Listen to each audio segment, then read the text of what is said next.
చెప్పాలి ఏంటి నిరుద్యోగులు మరి వచ్చారు. మరి ఏంటి పరిస్థితి? ఎంట్రీ ఉందా? అవ్విందా? లేకపోతే ఏంటి పరిస్థితి? ఎక్కడ ఎంట్రీ ఉంది? ఉందా ఎంట్రీ? ఆ రోజు ముఖ్యమంత్రి గారు ప్రమాణ స్వీకారానికి ముందు ప్రజాభవన్ ముందు కంచె బద్దలు కొట్టినాం. ఎవరైనా రావచ్చు, ప్రతి ఒక్కరు రావచ్చు అని చెప్పడం జరిగింది. కానీ అదే కంచె తీసుకుపోయి మళ్ళీ టీఎస్పీసీ దగ్గర వేసినారు. ఇప్పుడు మీకు చూస్తే కంచె లేదు, కానీ కంచె మాత్రం ఉన్నది. అది పోలీస్ కంచె.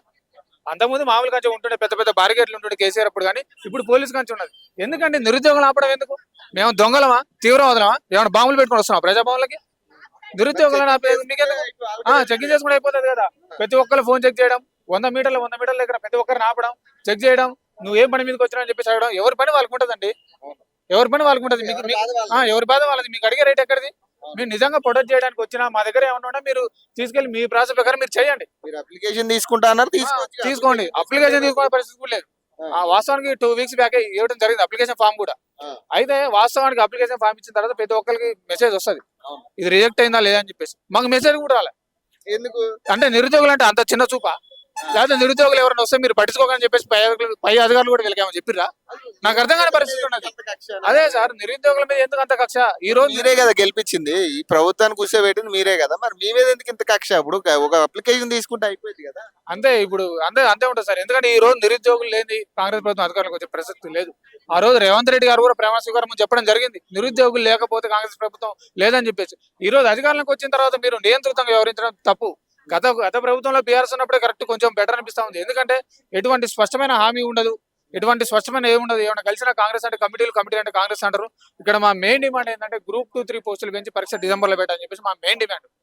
ఇక్కడ మాకు అర్థం కాని సమస్య ఏంటంటే ఒకడేం వాయిదా పడుతుంది అంటారు, ఒకలేం కాదంటారు. ఆ సీఎం రేవంత్ రెడ్డి గారు బాగుండారు సభలో వాళ్ళేం చెప్తారు, ఆయనే చెప్తారు, ఆయనకు అర్థం కాదు. మధ్యలో నిరుద్యోగుల బలైపోతా ఉంటారు. పక్కనేమో మీకు అనుకూలంగా ఉన్నా అంటారు.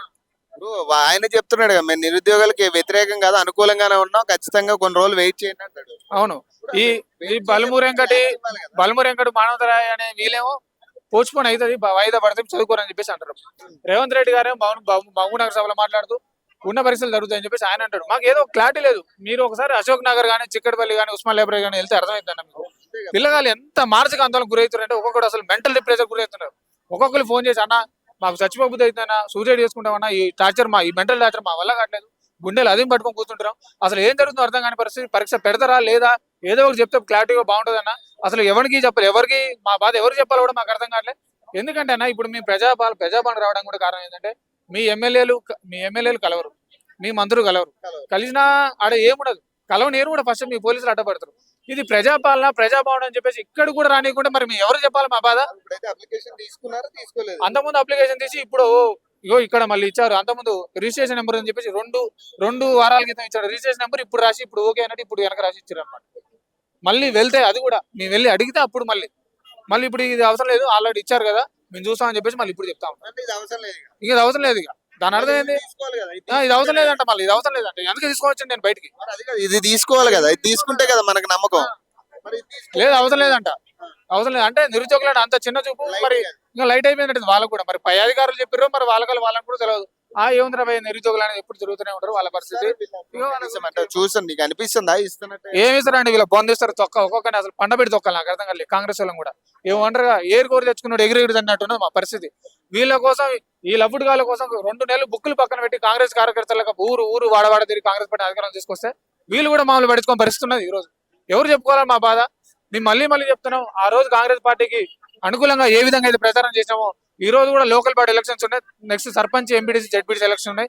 ఖచ్చితంగా కాంగ్రెస్ పార్టీకి వ్యతిరేకంగా పోరాటం చేసి మీ అందరం నిలబడతాం, మా నిరుద్యోగులు దెబ్బేందో చూపిస్తామని చెప్తాం. గుడ్డు మేస్త్రులు వీళ్ళందరూ అంటున్నారు, ఆయన రేవంత్ రెడ్డి లాంటి వాళ్ళే మాట్లాడారు కదా, మరి ఇంకా ఆయనే అలా మాట్లాడినప్పుడు ఇంకా మనం ఏం చేద్దాం చెప్పు? అంతే అంటారా? ఇప్పుడు మొన్న టీఎస్పీఎస్సీ ముట్టేటప్పుడు కూడా సుమారు 10,000 మంది నిరుద్యోగులు స్వచ్ఛందంగా బయటకు వచ్చినారు. వాళ్ళని పట్టుకొని కూడా కొంతమంది పార్టీ వాళ్ళు చేపిస్తున్నారు, ఆ పార్టీ వాళ్ళు చేస్తున్నారు, కోచింగ్ సెంటర్ వాళ్ళు చేపిస్తున్నారు. ఎందుకు ఎవడో చేపిస్తే రావాల్సిన బాధ్యత మాకేం అవసరం? మా కడుపు కాలేదు కాబట్టి మేము బయటకు వచ్చినాం.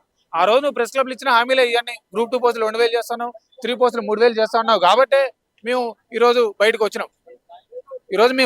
నువ్వు ఆ రోజు చేస్తా ఉన్నావు కాబట్టి మా కడుపు కాదు కాబట్టి బయటకు వచ్చినాం. ఎవరో మాకేందుకు చేస్తారు, మేము ఎందుకు చేస్తాం? ఆ రోజు మన గోషమాల్ స్టేడియంలో కూడా 10,000 మంది నిరుద్యోగులు ఆ రోజు అరెస్ట్ చేస్తారు పోలీసులు కూడా. మొత్తం స్వచ్ఛందంగా నిరుద్యోగులే అందరూ కూడా.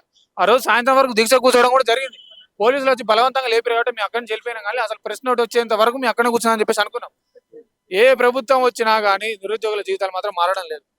ఎవడొచ్చినా రాజకీయ ప్రయోజనాల కోసం చూసుకోవడం, వాడి ప్రయోజనాల కోసం చూస్తాం.